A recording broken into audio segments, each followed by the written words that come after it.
Hola, bienvenidos a todos a este encuentro entre gestores culturales programados por Franquiarte. Mi nombre es Corina López y dirijo el programa de investigación de Polifranquiarte. Para quienes no nos conozcan, Franquiarte es una organización enfocada en la activación de los ecosistemas artísticos, el desarrollo cultural y pedagógico con impacto social. En estos encuentros invitamos a diversos artistas y profesionales del sector a unirnos para entablar un diálogo y generar reflexiones sobre la situación del arte y la cultura contemporánea. En esta ocasión, haciendo énfasis en la industria de la magia y de la música bajo las circunstancias actuales que nos atañen con el COVID-19 y buscando generar unas primeras pinceladas de propuestas post-COVID. Hoy contamos con la presencia de Eloy Fernández, quien es gestor artístico especializado en proyectos musicales derivados de su formación como pianista en el Conservatorio Superior de la Música de Castilla y León. Y también de magia, como consecuencia de 10 años de carrera como ilusionista. Su capacidad de análisis e interés por la investigación, la adaptación al entorno y de la coordinación de equipos lo han encaminado profesionalmente a la producción, distribución y asesoramiento de proyectos interdisciplinares, siempre en búsqueda del equilibrio entre la innovación y la calidad artística. Y nos acompaña también Mario de la Calle, quien combina su faceta de músico profesional con su vocación de gestor artístico en la producción y promoción de espectáculos musicales, graduado en interpretación de música moderna y actualmente cursando el máster de gestión cultural de música, danza y artes escénicas del Instituto de Ciencias Musicales. Ha producido la gira nacional de Destripando la Historia en concierto, además de asistir en la producción del Festival Femina Jazz junto a Jerónimo Stage. Además, hoy contamos con la presencia de Canal Media en el equipo técnico que está haciendo posible esta transmisión hoy. A todos, muchas gracias por acompañarnos. Al final de la presentación dejaremos un espacio para que puedan participar con comentarios o preguntas que también nos pueden mandar al correo de franquiarte@gmail.com. Y si les parece, Eloy, Mario, comenzamos.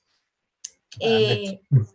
Me gustaría empezar que nos contaran un poco cada uno sobre su trayectoria, la trayectoria de vuestro trabajo, cómo han llegado hasta acá. Bien, empiezo yo. Bueno, pues primero dar gracias por invitarnos, Corina, aquí a compartir este ratito aquí de conversación. Y bueno, pues así un poquito resumiendo, yo vengo del mundo de la música clásica, soy pianista. Como ya comentaba hace un momento, pues estudié digamos, la carrera de piano en el Conservatorio Superior de Castilla y León, en Salamanca. Allí hice pues eso, la carrera de piano, y un poco mi otro mundillo artístico pues siempre ha sido la magia desde los 14 años o así, que empecé ya más a modo de hobby, ¿no? De forma, bueno, de hobby relativamente profesional, pero bueno, sí que de forma más autodidacta, ¿no? La magia pues es un mundillo más desconocido, no existen tanto estudios reglados y demás. Y bueno, pues ya según fui un poquito desarrollando mis estudios, eh, ya estaba un poco latente siempre la inquietud, ¿no? De fusionar ambos mundos o de compararlos al menos, ¿no? Se veían claramente diferencias, siendo las dos disciplinas artísticas con su importancia, su peso y sus formas expresivas, pues tenían diferencias muy notables, ¿no? Entonces eso como que es algo que siempre me llevó un poquito a la reflexión. Y pues ya luego estando en Coruña, que estuve un par de años que empecé a estudiar arquitectura, allí conocí a Kiko Pastur, que es un mago de allí de Coruña, uno de los principales referentes ahora mismo a nivel nacional, que bueno, yo considero un poquito mi mentor o mi maestro, ¿no? Ya que no existe o no es tan habitual la figura del profesor en magia, pero sí la de, en ciertos casos, pues esa persona que un poco te guía o te influencia de alguna forma. Y bueno, pues trabajando con él comenzamos a dar forma a un espectáculo que básicamente él venía trabajando desde un tiempo con sus juegos de magia, con ilusiones pues muy sugerentes, poéticas, oníricas, ¿no? Él tiene un estilo muy particular, muy alejado de la imagen clásica que tenemos así del mago de chistera y conejo, ¿no? Y bueno, pues empecé a trabajar con él con idea de hacer un espectáculo musicalizado, ¿no? Intentando imbricar la música y la magia. Eso fue un poquito el primer contacto con de esta simbiosis. Y de ahí surgió El Puente Invisible, que es este espectáculo pues, que comento, ¿no? De música y magia, donde fusionamos esas disciplinas. Es un espectáculo con piano, cello y violín, en este caso, es de magia de cerca, que es con, quiero decir, a corta distancia, ¿no? Solo que lo hacemos en teatro a través de una cámara y videoproyección, de manera que pues, se visibiliza mucho más, ¿no? Y es algo, intentamos preservar un poco esa sensación íntima, pero llevándolo a un entorno teatral. Y bueno, pues luego, poquito a poco, a raíz de también ir moviendo este espectáculo, ir haciendo mis propias actuaciones, ir colaborando con otros artistas, en Salamanca sobre todo, pues fui un poco descubriendo el mundo de la gestión artística o la gestión cultural, sobre todo a través de la Asociación de Alumnos del Conservatorio de Salamanca, el que estuve un año de vocal y 3, creo, de presidente, donde, bueno, pues ahí tuvimos oportunidad de trabajar mucho en aspectos formativos paralelos, ¿no? A los que se estudian en un conservatorio, como pues talleres de músicas a lo mejor más alternativas a la clásica, o incluso de improvisación física, teatro, bueno, cosas muy, muy distintas. Y luego también, pues allí en Salamanca empecé a organizar con dos compañeros magos, dos buenos amigos, Tony Rivero y Juan Colás, un festival de magia, que era el Día de la Magia, que hacíamos una vez al mes, un día dedicado a la magia, con magia de cerca, magia de escenario, así en distintos sitios de la ciudad, haciendo también algunas propuestas solidarias. Y bueno, ahí fue cuando empezó un poquito la cuestión de la gestión, ¿no? Es decir, a mí me gusta esto, me gusta hacer posible que otros desarrollen sus proyectos, sus propuestas, o habilitar entornos donde se pueda desarrollar la creación artística. Y pues eso fue lo que me llevó después a venirme a Madrid a estudiar el máster de gestión cultural de IMU, que es donde conocí aquí a Mario. Y bueno, pues ahí empezó esta aventura en la que nos embarcamos ahora. Qué bien, qué bonita trayectoria. Mario, ¿nos cuentas ahora tú un poco sobre cómo has llegado hasta acá, sobre tu trayectoria? Sí, a ver, yo empecé a tocar el bajo un poco por vocación. Al final yo estaba buscando tocar un instrumento, siempre creí que era la batería y al final pues un día descubrí que estaba en mi pueblo y al final me llegaban como los graves y descubrí que era el bajo. Todo eso me llegó a estar tocando con toda la gente del barrio. Poco a poco empezamos a generar proyectos. Siempre me ha gustado mucho toda la parte administrativa de un proyecto. Al final, yo siempre quería que la gente estuviera cómoda y de ahí pues generamos proyectos como por ejemplo Hotel Utopía, también estuve junto a Joudnes, etcétera, lo que me abrió muchísimo el conocer a los músicos de Madrid. Especialmente en la etapa en la que estuve con Joudnes, donde llevamos la Jam Session del Junco, un local en Alonso Martínez, y en el Soul Station, que fue un local que ya cerraron. Ahí conocí a mucha gente y hicimos muchos contactos. Y a mí siempre me gustaba encargarme de la comunicación, de cómo llegar a conseguir actuaciones, porque al final cuando eres Nobel estás buscando el estar siempre activo y no es para nada sencillo. De hecho, todo este proceso me llegó a conocer en sus inicios a artistas como Rodrigo Septién, de Destripando la Historia, donde grabé con él muchos proyectos más tarde, como Hércules y demás, y que me puso en contacto con Beli Basarte, artista con la que actualmente estoy ahí trabajando, llevamos su gira, etcétera.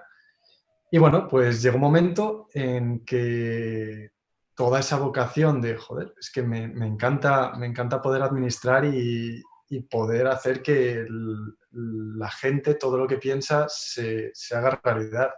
Además, partiendo desde la experiencia de ser un músico profesional, me llevó un poco a plantearme el redirigirlo todo a la producción desde la gestión cultural.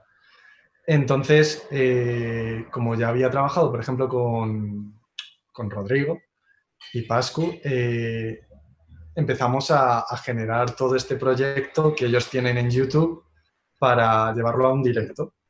Al final, para los que no conozcan Destripando la Historia, ellos son unos chicos que lo que hacen es, a través de imagen y sonido, cogen las historias que más conocemos y las transforman, les dan una reinterpretación y lo comunican todo a través de YouTube. Nosotros queríamos llevarlo a directo y el vídeo que estáis viendo al final es el resultado de lo que fue todo esto. Todo esto combinado con la formación del máster en gestión cultural de la Complutense, impartido por el Instituto de Ciencias Musicales, me ayudó un poco a orientarlo, y de aquí salieron muchos compañeros, uno de ellos fue Eloy. Y en este punto estamos ahora mismo, compartiendo con vosotros un poco lo que hacemos. Claro, todo viene finalmente de esta vocación por ayudar a todos. Yo, de hecho, cuando comencé el tema de gestión cultural, o bueno, antes de comenzarlo, colocaba en un perfil como productora de sueños despiertos, como una manera de decir que era lo que quería hacer con el resto del mundo. Es algo en lo que los tres nos identificamos perfectamente. Ahora, tengo entendido que ustedes se conocen entonces en el máster y empiezan un proyecto juntos que fusiona justamente este tema de la música y de la magia, que me parece súper curioso, porque además es algo que no... la industria de la magia es muy poco conocida, no sabemos finalmente si está dentro del circo, si está dentro del teatro. Cuéntenos un poco del proyecto y de cómo se ha ido desarrollando, cómo va eso. Pues sí, efectivamente, bueno, como ya comentaba antes, esto es un proyecto que viene un poco ya de atrás, ¿no? De estas cosas que van decantándose poco a poco y van haciendo pozo hasta que finalmente ya pues, se cristalizan, ¿no? En forma de ideas concretas. Y en este caso pues venía precisamente de esta reflexión que comentaba antes de comparar, ¿no? El mundo de la magia y el mundo de la música, que en ciertos aspectos me parecen radicalmente opuestos. Como bien decías antes, hace un segundo, pues la magia, perdón, es un mundo muy desconocido. La formación es muy autodidacta, como en la mayoría de los casos. Existen casos de formación reglada, pero aún así muy de iniciación generalmente, o exceptuando ciertas opciones formativas, en general es bastante centrado en el mundo amateur, ¿no? Es un mundo muy pequeño que tiene también sus ventajas, claro. Empezando porque España esto es algo que no sabe casi nadie, ¿no? Porque España es la cumbre, bueno, no sé decir la cumbre, pero sí que es uno de los centros de creación de vanguardia más importantes, especialmente en los últimos 50 años, ¿no? A raíz de lo que se llamó la Escuela Mágica de Madrid, una generación vanguardista, de los cuales el más conocido es Juan Tamariz, que lo conocemos aquí en España por su figura televisiva, ¿no? Pero que aparte de esa figura televisiva, es un reconocidísimo a nivel internacional por su figura de teórico, filósofo, divulgador. Ha hecho muchísimo, ¿no? Por la magia en este país, y él pues es un poco la cara visible de toda esta generación de magos que llevaron la magia española y especialmente la magia de cerca a unos niveles que a día de hoy la colocan en una posición privilegiada. De hecho, el último, bueno, a mí en general no soy muy de hablar de premios, pero me parece un dato muy significativo, ¿no? El último Campeonato Mundial de Magia en 2018, pues de la mitad de los premios prácticamente, o sea, bueno, la mayor parte del país con más premios, más números premiados fue España, y actualmente los magos españoles, digamos que es que en todo el mundo son conocidos, ¿no? Y tienen un reconocimiento mundial. Pero sí que es verdad que es algo muy a nivel intrasectorial, o sea, hacia adentro, muy en el mundillo de los magos. No es que exista un secretismo como tal, pero sí que hay un cierto individualismo que a veces impide, ¿no? Que se relacione con otras disciplinas o que se dé a conocer. El caso es que pues, en España tenemos un patrimonio artístico actual de creación contemporánea que se desconoce actualmente, y no formando parte ni siquiera, como decía, del circo, ni del teatro, ni de nada, porque la magia no tiene representación o cabida dentro de esas disciplinas, ¿no? En cambio, la música es un poco el universo opuesto, ¿no? En ese sentido, es conocidísima, o sea, es la disciplina artística probablemente más conocida en el sentido de que me puedo imaginar de gente que no haya ido nunca al teatro, me cuesta imaginar gente que no escuche música o que no haya escuchado música, ya dentro de según qué niveles pues podremos distinguirlo, pero sí que está claro que es algo que forma parte de nuestro día a día, es un lenguaje muy universal en ese sentido, muy institucionalizado, y con muchísimo peso dentro de la programación cultural, ¿no? Entonces de aquí surge, ya que en un momento dado, esta asociación, decir, pues vamos a intentar compensar, ¿no? estas dos situaciones. Vamos a intentar que las fortalezas de uno el hecho de que la magia es desconocida, que tiene un peso enorme aquí en España en relación a todo esto que comento, compense la enorme competencia que hay en música, o en ciertos casos incluso la falta de diversidad o de búsquedas que puede haber en ciertos aspectos, bueno, abrir una ventanita más, ¿no? En ese sentido. Y lo mismo con la música, superar esas debilidades que puede tener y que le puede aportar la magia, siendo pues, un universo totalmente diferente, ¿no? Yo, por ejemplo, siempre lo comento, es que yo he tenido la oportunidad de estar tomando un café o estar toda la noche con maestros, los que para mí son maestros ya no de la magia española, sino a nivel mundial. O sea, gente que, vamos, que para tener esa misma oportunidad en música sería algo inviable, o tendría que pagar una masterclass bueno, mucho más complicado, ¿no? Y bueno, pues de ahí surge esta idea de asociación, aparte de también luego la propiamente artística, que es que para mí son dos lenguajes muy compatibles, que es algo que ya fuimos experimentando con el Puente Invisible. Yo también hice mi trabajo de fin de estudios allí en Salamanca sobre música y magia, precisamente sobre estas relaciones, ¿no? Cómo los magos, que tenemos muy en cuenta al espectador a la hora de crear las ilusiones, ¿no? Utilizamos herramientas psicológicas para crear estas ilusiones, pues era una asociación, y es una asociación de estos procesos llevados a cómo un oyente percibe la música, que al fin y al cabo, pues cuando me dediqué a estudiarlo un poco en profundidad, me encontré con que eran bastante similares, ¿no? Que los procesos en un caso y en otro son muy parecidos. Y eso pues también, al ser uno por canal sobre todo visual y otro sobre todo auditivo, pues lo hacía especialmente idóneo, ¿no? Para juntarlo. Y bueno, pues partiendo de eso y de luego ya, pues eso, hablando con Mario, ya compartiendo este tipo de inquietudes, los dos compartíamos un poquito, aparte de la música, aunque él viene más de otro, del mundo más de esa música moderna, el jazz, etcétera, pues bueno, estaba bien porque así nos compaginamos mejor, pero sí que compartimos esta visión que comentabas tú, ¿no? De que al final, a la hora de desarrollar proyectos, y nosotros siendo artistas, pues nos lo hemos encontrado todos, hay una dificultad a la hora de desarrollarlo, ¿no? Es decir, muchas veces ni siquiera sabes cuál es la necesidad que tienes. O sea, ya no es que digas, es que necesito esto y no lo puedo conseguir, es que no sé ni siquiera lo que me hace falta para conseguir sacar esto adelante, ¿no? Entonces, bueno, nosotros lo vemos como una manera de empoderar al artista, podríamos decir de alguna forma, ¿no? De que supere esas barreras o esas limitaciones, aportarle los medios para que no se queden grandes ideas en el camino, ¿no? Y que se puedan llevar a cabo. Pero bueno, yo creo que ya dejo que hable Mario y que cuente un poquito más ya concretando, después de todo esto, que explique un poquito más el proyecto. Claro. Al final, como todos los buenos proyectos, yo creo, todo esto surge con las cervezas que te tomas después de las clases. O sea, te juntas, empiezas a hablar de, tío, esto es muy útil, pero no sé qué, y entonces lo vas comparando. Y a mí lo que me pasaba con Eloy era que me empezaba a hablar del tema de la magia, yo empezaba a hablar de música, y veíamos que había muchas debilidades en la magia que se podían complementar con las fortalezas de la música y viceversa. Lo que Eloy decía, es que ni Dios conoce yo qué sé, a María, sí, pero a Jorge o a Jope al gallego este. Aquí lo dices. Perdón, es que eras. Entonces era como... Vamos a tener que estudiar más todavía. Ya, es que los nombres, tío, son algo que no me ha costado. Pero al final era, no les conocen, sin embargo son campeones del mundo. Y yo, pero tío, si han conseguido eso, ¿estarán tocando o haciendo cosas muy grandes? Bueno, sí. Y yo, jope, pero si hay peña aquí en Madrid que está tocando y está haciendo cosas muy grandes y realmente no son nadie, o sea, no son buenos. Ya, bueno, joder, pues al final si combináramos esto, luego además a nivel artístico se complementa mucho. Magia es imagen y la música la escuchas.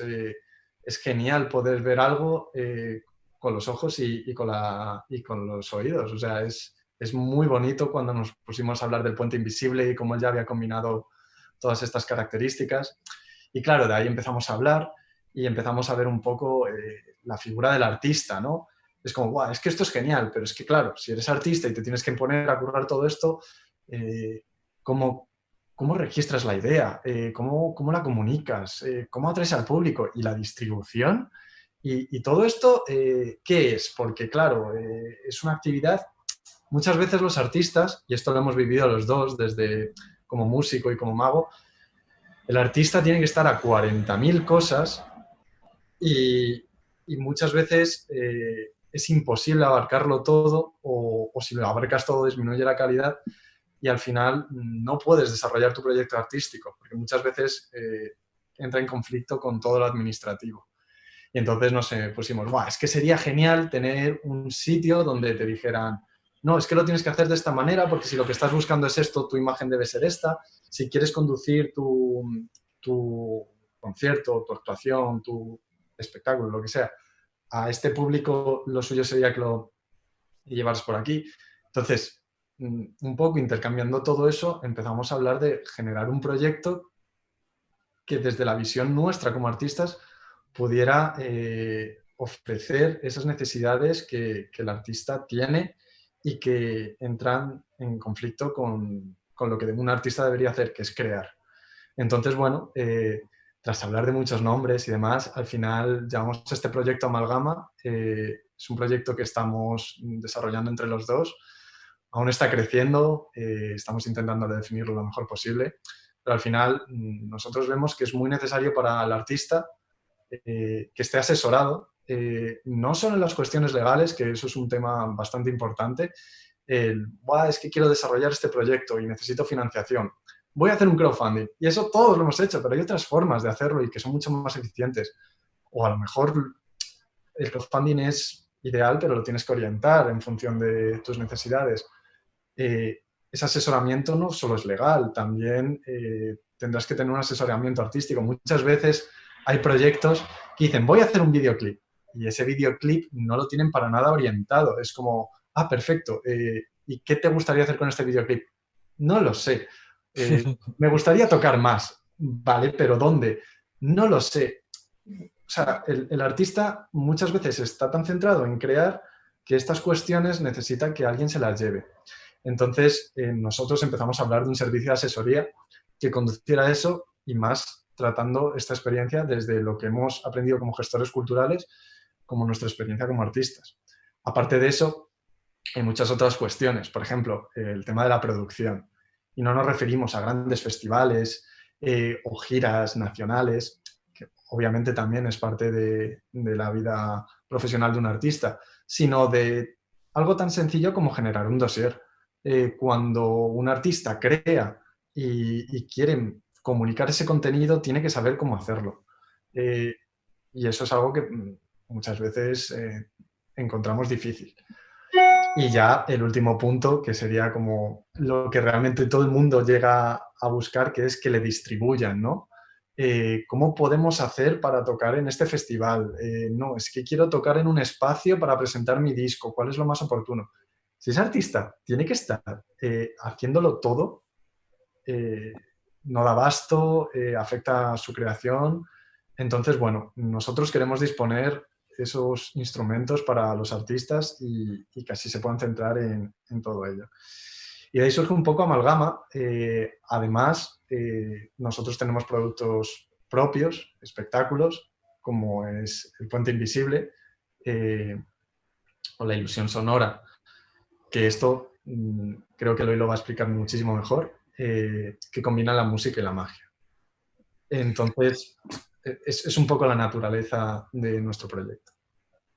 Es precioso el proyecto, o sea, me parece que algo que es esencial como gestores culturales es poder dar las herramientas para que el artista madure su obra y presentar un proyecto, como tú dices, de mayor calidad, que mientras que un artista está pensando en todo el tema de distribución, de producción, de no sé qué, no tiene el tiempo también para estudiar estos otros detalles de producción, de coordinación, que son tan esenciales.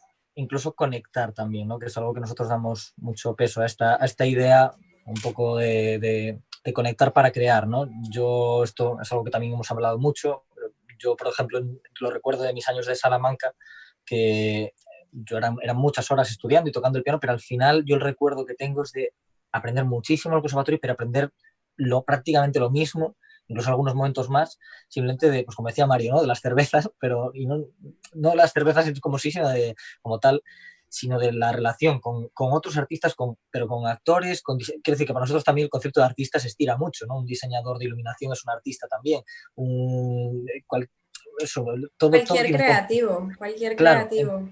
Y bueno, pues básicamente viene a ser el concepto un poco que nos llama es ese, ¿no? El de conectar, ¿no? A personas. Al final es como tenemos todo un sector lleno de personas que se dedican a cuestiones muy diferentes, muy complementarias entre sí y, que es algo que aprovechar, ¿no? El generar esas redes de interacción para al final, yo creo que siempre hay que buscar un equilibrio, ¿no? Entre la especialización y el aprender un poquito de todo. Y esto precisamente permite ambas cosas, ¿no? Que te permite especializarte en lo tuyo y que el de al lado en lo suyo y el otro en lo suyo, de manera que se complementen y al mismo tiempo el generar estas sinergias, no ya tanto de te contrato para, sino de trabajo en grupo, de generar proyectos grupales, ¿no? Y en red, lo que permite también es generar ese aprendizaje, de decir, pues yo evidentemente no soy diseñador gráfico, pero sí que a base de conocer a gente y trabajar con gente que se dedicaba a ello, o a comunicación o a composición, lo que sea, ¿no? Incluso de mundos muy diferentes a los tuyos, pues es algo que te va enriqueciendo, va aportando y hace que también tú seas mejor artista, mejor diseñador de iluminación, etcétera, ¿no? Entonces, Sí. pues de ahí un poquito esa visión de conectar para crear que buscamos perseguir con el proyecto. Sí, ser como agentes de cohesión para tejer estas redes culturales. Nosotros en Franquiarte, con esta parte de activar los ecosistemas artísticos, también lo abordamos un poco el tema de formación. Nos parece esencial este tema de, digamos, de alguna manera complementar estas partes que faltan en la educación, en el sistema de educativo artístico, en las academias, que es totalmente esencial para poder salir a hacer lo que queremos, a tener los tiempos, que cada artista tenga los tiempos para madurar su obra y tener los tiempos para salir a producir y cómo presentarnos ante eso. Me parece fascinante el proyecto de Amalgama. Espero pronto saber mucho más de eventos y formaciones que vayan a hacer. Con gusto las compartiremos en Franquiarte. Y nosotros de Franquearte, tenemos que entrevistarte ahora a ti para que nos cuentes tú, porque también pinta interesante, tiene tela ahí para cortar. Bueno, chicos, si les parece, continuamos. Me gustaría saber un poco, ya con esta base que hemos abordado bastante, un poco la importancia del programa de Amalgama y de todo lo que han ido haciendo, que desde su postura, ¿cuál es la importancia del arte que hacen cada uno para la sociedad? Pues, comento yo, pues desde yo un poquito, el valor yo creo que es el que te comentaba antes. En cuanto a Amalgama, nuestro objetivo es muy claro que es precisamente ese de empoderar al artista, ¿no? El artista, como decíamos antes, en el sentido más amplio. Nosotros, incluso como en esta labor de intermediación de gestión artística, nos consideramos artistas. O ciertas cosas de las que hacemos en cuestiones artísticas, ¿no? Yo, de hecho, me gusta mucho apreciar lo artístico en cuestiones que a priori no lo serían, ¿no? Cuando ves no sé, yo recuerdo mi experiencia, por ejemplo, en el Festival de Música en Segura, que estuve el año pasado. Yo soy, vamos, no, aparte de estar colaborando con ellos, yo es que fui allí porque admiraba muchísimo el trabajo que hacían, por lo que conocía, y vivirlo, precisamente para mí fue una experiencia estética, o sea, el vivir cómo se había diseñado con un prisma claramente artístico, no la programación del festival, el festival en sí mismo era una obra artística, o sea, para un poquito...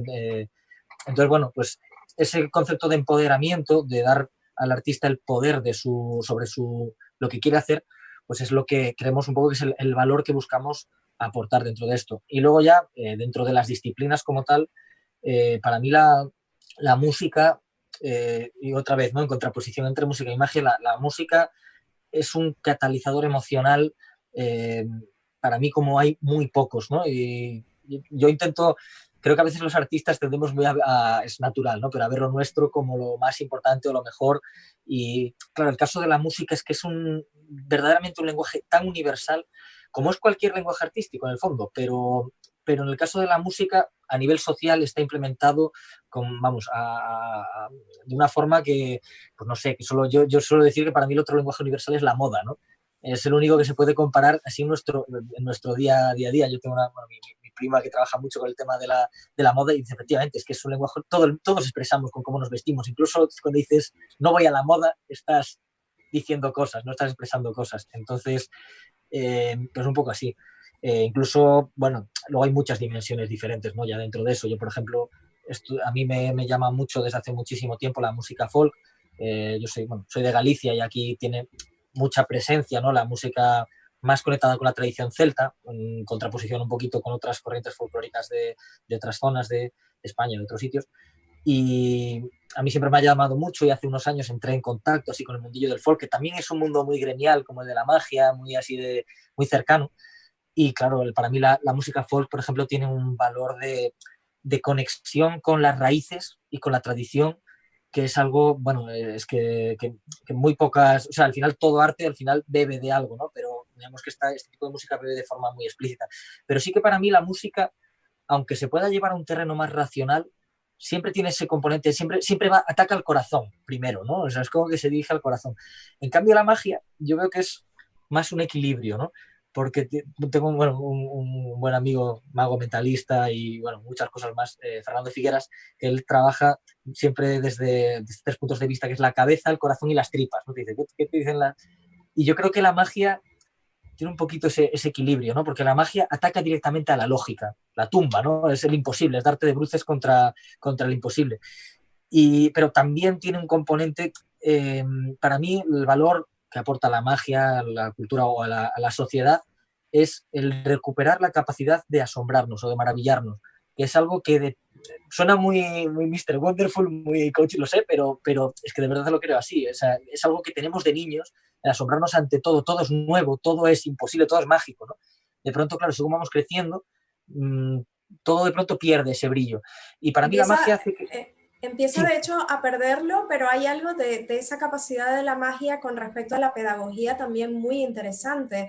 Es decir, de niños, cualquier lección que nos dieran a través de la magia, esa capacidad que tenemos de percibir a través de las artes todo, como no solamente con esa lógica, sino con esa belleza, con esa sorpresa que comentas, siempre nos quedaba en nosotros ese aprendizaje. ¿Nos puedes hablar un Claro, poquito de esa parte?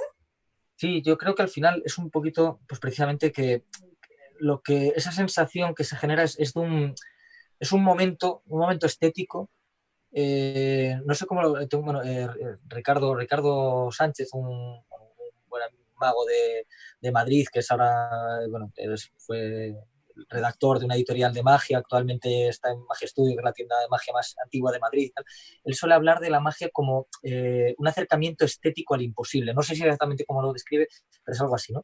Y efectivamente para mí es como de pronto abrir una puerta durante un segundo que te abre para mí es como contemplar el cosmos, no es como contemplar el vacío. Es de pronto tú tienes unos límites que sabes que ordenan el mundo, que te permite pisar, saber dónde pisas, y de pronto todo eso te das cuenta de que no es un muro, es una cortina, ¿no?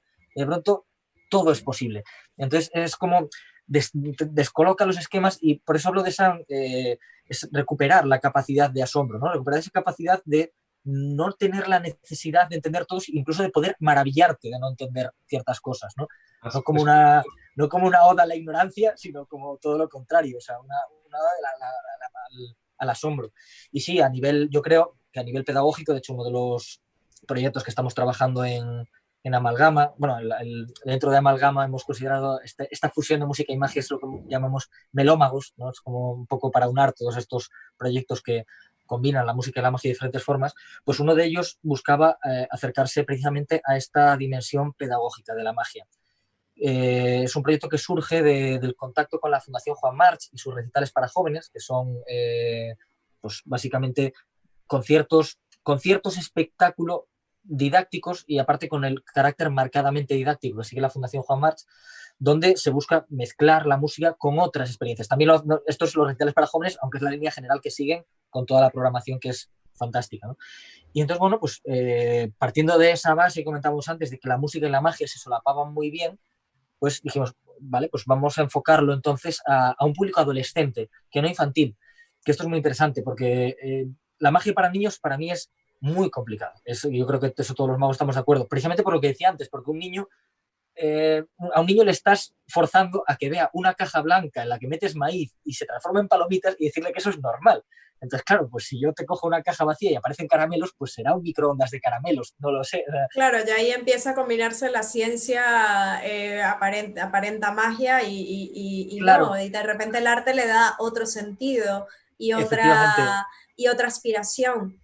Mario, no Entonces, sé si tú claro, quieres también comentar un poco al respecto de la música Tú con deja que Nori Amalgama. hable, que habla muy bien. Además, lo que va a decir es muy interesante. no, Ok. córtame que si no, no me callo. No, bueno, sí, iba a decir precisamente pues, en respuesta a lo que hablabas de eso, de esa herramienta pedagógica, es el hecho de que para mí los niños son complicados, pero disfrutan muchísimo, ¿no? Y a mí me encanta hacer magia para niños, pero yo reconozco que los adolescentes son un público que se ha explotado muy poco, a mi juicio, en la magia, o sea, no, y que tienen un potencial espectacular, o sea, de verdad increíble. Yo trabajé muchos años de monitor de tiempo libre y lo sigo haciendo todo cuando tengo tiempo y tal. Y para mí son de mis públicos favoritos, porque es que juntan un poco la inocencia de un niño, ¿no? Esa capacidad de asombro todavía preservada con la capacidad ya cognitiva de un adulto, es decir, esa posibilidad de entender que lo que están viviendo es imposible. Entonces se genera ahí una etapa de tránsito que es muy interesante, ¿no? Y entonces, claro, de ahí que nosotros enfoquemos este proyecto a secundaria, a los adolescentes, aparte de que, bueno, de que yo personalmente es la época donde empecé a aprender magia, creo que es además la época idónea, creo que es bueno que los niños todavía crean en ciertas cosas, ¿no? No crean, pero sí que preserven un poquito todavía esa capacidad de maravillarse. Y en cambio ya en la adolescencia sí que es el punto donde yo creo que se disfruta mucho más de este aprendizaje, de esta conexión con lo artístico, este momento de descubrir nuevas pasiones, ¿no? Y entonces, pues de ahí el utilizar la magia también como herramienta pedagógica para enseñarla, pero también como medio de enseñanza. Es decir, para profesores hay un mago, Suso Ruiz, que escribió un libro hace poco, hace un par de años, sobre cómo aplicar la magia en el aula, ¿no? Cómo utilizar los elementos ya solo, aunque sea con la captación de la atención. Los magos algo que manejamos muchísimo es el control de la atención. Y un adolescente sabemos que a veces es complicado, ¿no? Gestionar su atención. Pero como eso, muchísimas otras cosas, ¿no? Se puede utilizar al final para explicar conceptos que son difíciles de entender. Al final la magia también tiene algo muy interesante que es la memorabilidad. Tú cuando de pronto ves un juego de magia, sobre todo si pasa en tus manos, es una sensación que es muy difícil que se borre de tu mente, ¿no? Entonces, si eso se asocia a un concepto de física, de matemáticas, de lo que sea, lo hace mucho más memorable y si va compasado, ¿no? Con lo que se está presentando, pues mucho más. Y hay como eso, bueno, muchísimas herramientas que son un poquito las que estamos abordando ahora de cara a este proyecto, que es ahora el nombre que estamos trabajando, que es con un compañero Samuel Tirado, que también es músico y mago, pues es escuchar lo imposible, música y magia, que sería pues un poquito jugar, es un proyecto con piano, también en directo, y donde bueno, se entrelazan de forma diferente, ¿no? Hay momentos donde la música tiene el peso, momentos donde la magia lo tiene y comunica las ideas de la música, momentos donde la música es la varita mágica casi que produce el efecto mágico. Bueno, es un poquito jugar así con estos conceptos. Qué bien, me encanta que lo estén también dirigiendo a tema de jóvenes, no tan niños, porque claro, como dices, a los niños ciencia y magia o sea, la ciencia en sí misma puede parecerles una magia, pero ya a los jóvenes lograr captar su atención pues es un poco más difícil. Y Mario, aparte, perdona, un último inciso que te hago, sobre todo sabiendo lo complicado que es muchas veces para los adolescentes, o sea, esto lo sabemos todos, sea con música, con pintura, con tal, el conseguir que los chavales vayan a un museo y pongan interés es muy difícil, ¿no? Entonces, utilizar la magia como vehículo para comunicarles la parte musical, ¿no? Que es la que en este caso se pesa un poco más, pues bueno, como herramienta para conectar con ellos, que a veces es difícil, pues bueno, yo creo que es interesante. Y ya te dejo interrumpir. le damos voz a Mario ahora. Le damos voz, le damos voz. Muy bien, ¿eh? No os preocupéis, a mí me encanta escuchar. Sí, o sea, al principio decías que cuál es nuestro papel en la industria. Es muy curioso, ¿no? Antes hablábamos de que muchas veces el arte se mercantiliza. Eso es algo que tiene que pasar, pues todos queremos vivir de lo que hacemos y el arte es algo que hacemos. Sin embargo, hay facilidades en ciertos géneros, ciertos sectores. La magia no es uno de ellos. La magia, bueno, que no conozcamos lo que está haciendo España en el ámbito internacional en cuanto a magia dice mucho, ¿no? de lo que se consume. que conozcamos a muchos participantes de Operación Triunfo o sepamos todos lo que es Eurovisión, pues también dice mucho de la música. Hay parte de la música que también se muere, como todo lo que es la tradición, el folclore. Sí es cierto que hay una gran parte que todos conocemos, quien no conoce el flamenco, quien no conoce, no sé, la música celta, pero ¿qué pasa con la música castellana? ¿Sabes? Creo que nuestro papel también es dar esa ayuda a través de nuestros servicios a gente que necesita reorientar esto, y necesitamos hacer que todo lo que es el tejido cultural, sobre todo el patrimonio inmaterial que no tiene consumo, se reviva un poco. Además de esto, creo que también salirse un poco de la línea general e ir a lo que funciona es algo que todos podemos hacer si tenemos los medios y las ganas. Innovar es un poco lo complicado y lo que a nosotros nos gustaría hacer, el generar un espectáculo que nadie haya vivido y se emocione y diga, wow, esto no lo he vivido nunca. Para eso la fusión es una herramienta que lo facilita mucho. Es muy curioso, ¿no? A mí me gusta mucho escuchar a Eloy cuando habla de magia, porque se emociona igual que yo cuando hablo de jazz o no lo sé. Y además la magia tiene ese carácter que yo muchas veces voy a un concierto y ya empiezo a pensar, buah, es que no está del todo bien hecha la ecualización, o es que ese solo a lo mejor no ha sido del todo apropiado, wow, mira, la ha pisado, tal. Entonces tienes una mente mucho más analítica. A los magos nos pasa, ¿eh? Claro, a ti te pasa, pero es que ¿cuándo fue que fuimos al festival? Sí, en febrero, ¿no? El festival de Magia de Madrid. Y yo iba un poco en plan, no sé qué me voy a encontrar. Yo, sinceramente, no he consumido magia hasta que conocí a Eloy. Y iba un poco con la idea de cuando yo era pequeño, del típico animador que llega a tu casa bueno, a tu casa, en tu local, ¿sabes? O al espacio y te hacen trucos y más. Imagínate la concepción que tenía, que cuando llegué allí y vi todo eso, o sea, yo salí de ahí impresionadísimo. En plan, pero Dios mío, ¿por qué no conocía esto? ¿Cómo se puede hacer tan bien? Claro, o sea, Eloy estaba como, wow, han reinterpretado el truco de no sé qué, tal, wow.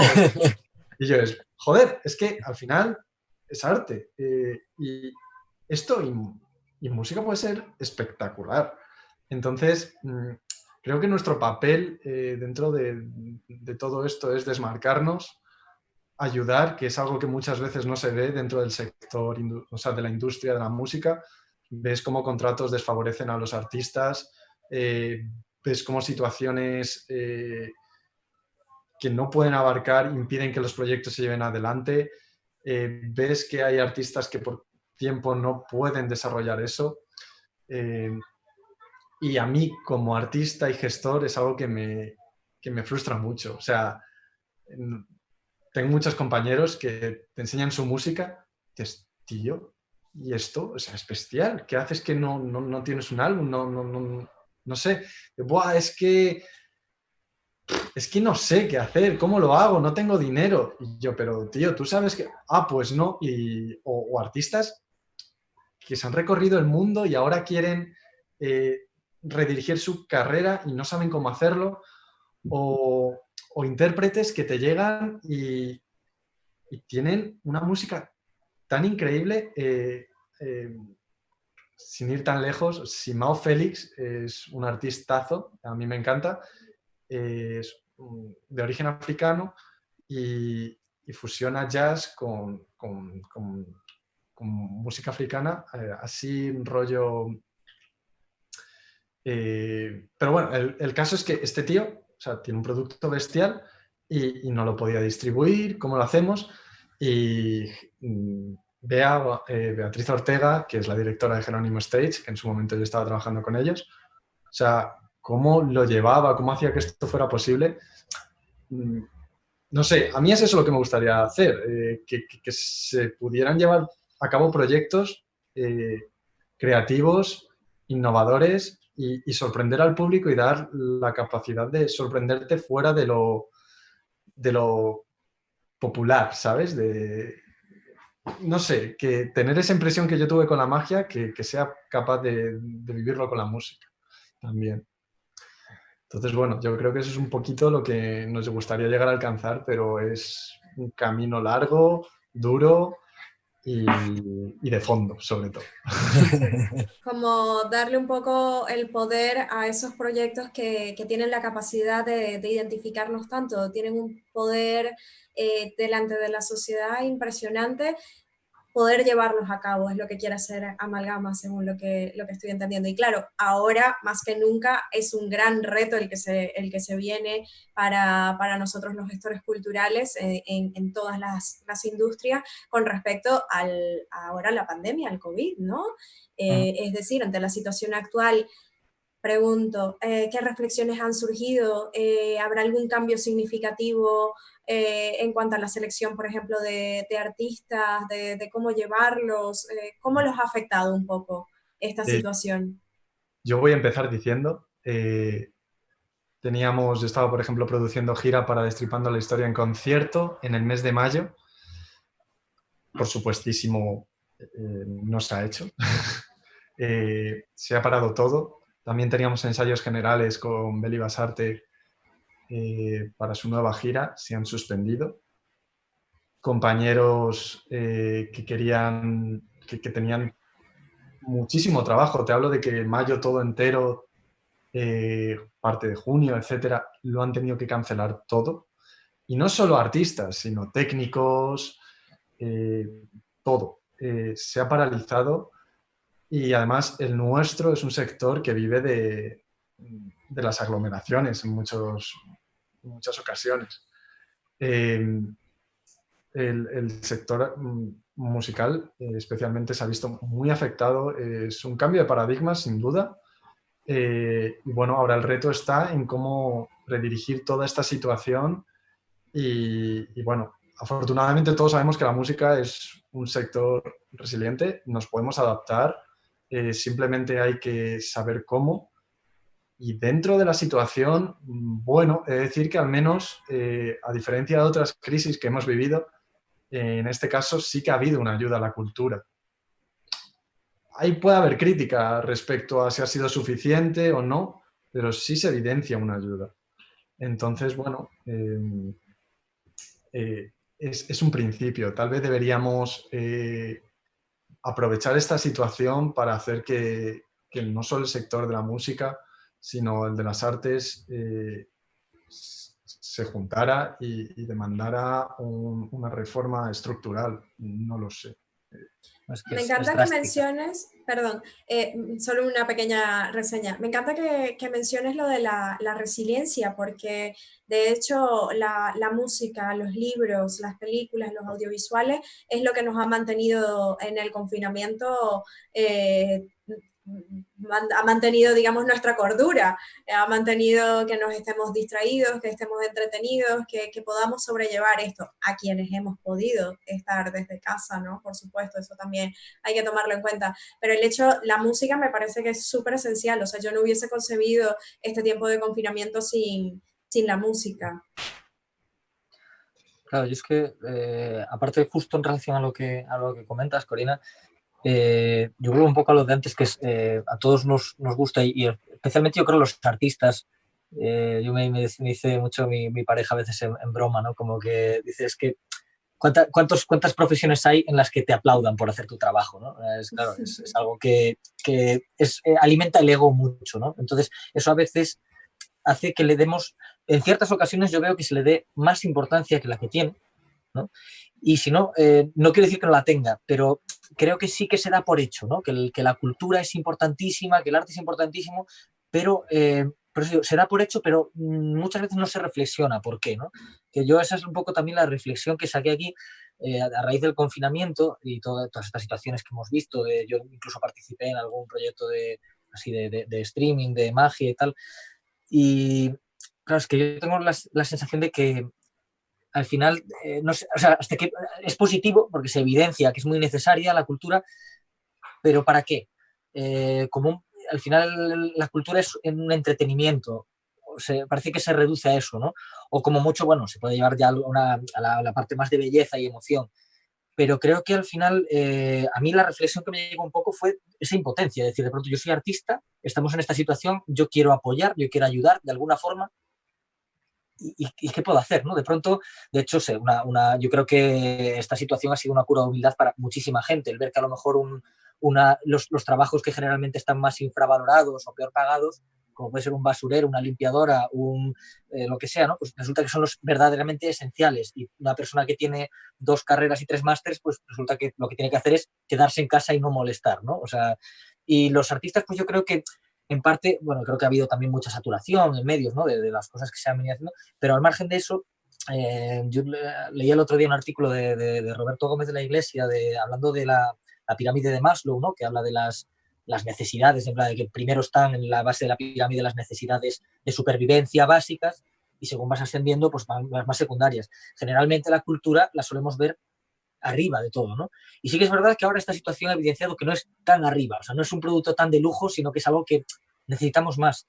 Pero lo que proponían en este artículo, que me pareció muy interesante, era el intentar invertir, sobre todo a nivel social, esta pirámide, ¿no? Invertir el papel que juega la cultura como, incluso, que es lo que comentábamos pues, antes con la magia, pero bueno, o con la música folk, ¿no? Como un catalizador de identidad, de cohesión social, no sé, del desarrollo creativo en base a la innovación de cualquier industria, ¿no? Porque creo que al final también hay que empezar a que este nuevo modelo sirva para romper las barreras y que se entienda que el arte y la cultura van mucho más allá de lo que pasa simplemente en un escenario. Yo qué sé, la configuración de las ciudades y los entornos al final también viene un poco de eso, yo qué sé, la salud emocional. Me acuerdo otro día también leyendo que con respecto al PIB, ¿no? Que es como se suele medir la riqueza de un país, y me llamó la atención que creo que era Bután, Bután, y ahora también un país nórdico, no sé si fue Finlandia, que querían cambiar el sistema de medición del bienestar de un país, ¿no? Que no se midiese en base a la economía, sino en base a no sé si lo llamaban la Nueva felicidad nacional. Zelanda, Nueva Zelanda, el Producto Interno Bruto, hacerlo el producto a través de la felicidad, del bienestar de la población. En Franquiarte nosotros trabajamos a través de lo que es el concepto de democratizar el poder del arte y devolverle esa capacidad de creatividad, de resiliencia a las personas. De hecho, en la UNESCO, en la última reunión de la UNESCO, se trabajó el tema se proponía eso, que era esencial para la resiliencia de las personas después de esta pandemia. Perdón, claro, que pequeña reseña. Que va, vamos, y aparte tú, sé que por lo que aparte he leído en la web, sé que estáis muy metidos en el tema y que, vamos, sabes bastante más que yo seguramente, de hecho, pero sí, bueno, yo tengo esa visión, ¿no? De que al final se ve, o sea, cuanto más bienestar, también ahí traeríamos qué es bienestar, ¿no? Pero, digamos, en sociedades más desarrolladas es cuando más se desarrolla el producto cultural o la cultura, ¿no? Y es una consecuencia o también es parte de la causa, ¿no? Ahí es la pregunta que deberíamos hacer, que es que parece que es como pues eso, un síntoma, ¿no? De bienestar, cuando a lo mejor también puede ser parte de la cura o de la razón de que una sociedad tenga, es decir, no sé, yo creo que al final la cultura es algo que conecta, que da identidad y que es algo vital, ¿no? Y está claro aparte que ante esta situación va a haber cambios seguro, o sea, eso es inevitable y sobre todo que al final creo que esto es como diríamos, la gota que colma el vaso un poco, ¿no? Y es al final lo que nos ha llevado a una situación que evidencia todo, pero estos cambios ya estaban pasando. Al fin y al cabo, esto que estamos haciendo ahora lo estamos haciendo en parte precisamente, o sea, lo estamos haciendo por la situación de confinamiento o de confinamiento parcial de ahora mismo, pero hace un año lo podíamos haber hecho y hace 3 también. ¿Por qué no? Pues bueno, porque todavía es que ese cambio que estaba llegando, esa nueva normalidad, no viene de la crisis sanitaria, viene de otras muchas cosas que yo creo que ahora se aceleran en base a esto, ¿no? Y que al fin y al cabo, bueno, pues creo que en eso más o menos estamos todos de acuerdo dentro de esa resiliencia, que es que al final el arte y la cultura siempre encuentran maneras de adaptarse. Yo recuerdo el otro día una entrevista que hicieron también por Zoom a Ramón Mairata, que es un guionista, escritor y historiador de la magia, o sea, es un especialista en la interpretación cultural histórica del ilusionismo. Y claro, él hablaba, por ejemplo, de, joder, si estamos ahora preocupados por la que evidentemente es una situación muy dramática, ¿no? Y que sobre todo ha venido de sopetón, con lo cual te deja sin margen para adaptarte. Pero imaginemos lo que estaba pasando hace un siglo, cuando con la gripe española, una situación muy similar a esta, con muchos menos medios para adaptarse todavía, y encima que coincidió con la aparición del cine, lo cual para la magia era el fin de la magia. Se acabó, ¿no? Se acabó el teatro, se acabó. Y que, claro, ¿qué pasa? Que, bueno, pues nos vamos adaptando a los medios, ¿no? Nos vamos, al final, la magia no desapareció, simplemente tuvo que encontrar su sitio. El cine fue cogiendo fuerza, sobre todo, bueno, inicialmente no hubo tanto problema porque era cine mudo, el problema fue cuando vino el cine hablado. Pero claro, esto de pronto desequilibra, de algo que te da un golpe y te deja, pues como eso, mareado, ¿no? Que no sabes muy bien hacia dónde caminar, pues se trata de que las cosas se vayan enfocando de nuevo, colocando en su sitio y encontrar el hueco, yo creo que sin forzar, ¿no? De ahí ese concepto de resiliencia, que es el adaptarte. Hay que empujar un poquito para hacerse sitio, pero... Yo lo que veo aquí es muy curioso, ¿no? Porque cuando empezó todo esto era, jo, tío, es que tenía 20 bolos y se me han caído todos, no sé qué voy a hacer, los técnicos igual, todos los que somos programadores, los promotores, todos se fue a la mierda, o sea, es que no había nada. Pero de repente empezaron a surgir otras cosas, como por ejemplo todos los streamings, que bueno, cada uno puede tener su opinión. De repente hemos visto conciertos por streaming, hemos visto de repente cómo los museos se abrían y todo esto a mí es muy fácil quedarse en lo negativo, en plan, jo, no puedo ir a conciertos tal, puedo ir al museo, pero es que la experiencia no es la misma. Ya, pero ¿y todo lo nuevo que puede surgir ahora? ¿Y las cosas que se pueden aprovechar de esta situación?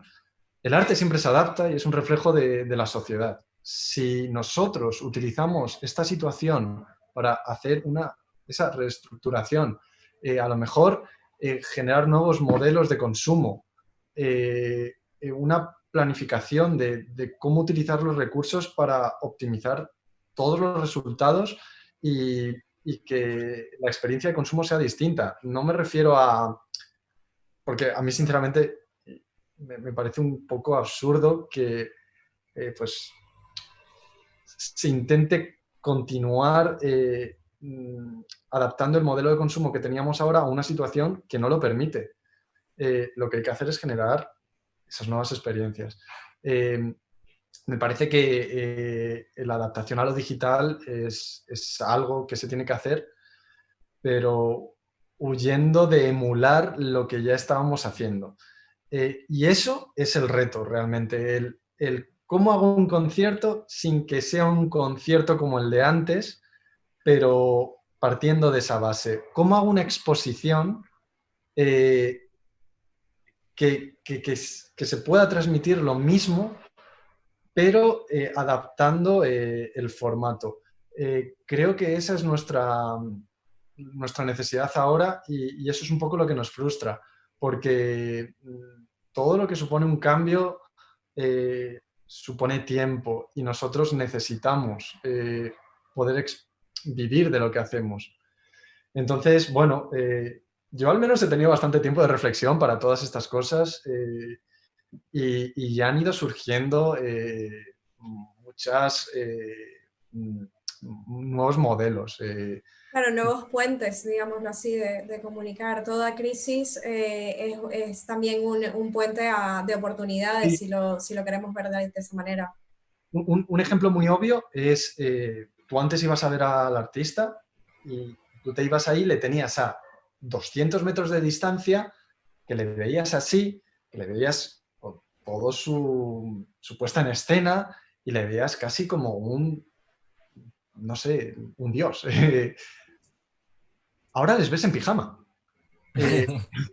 Me parece increíble esa experiencia. Y cómo de repente te están tocando sus temas, pero también te están hablando de lo que ha supuesto para ellos. Eso antes no lo vivías en un concierto.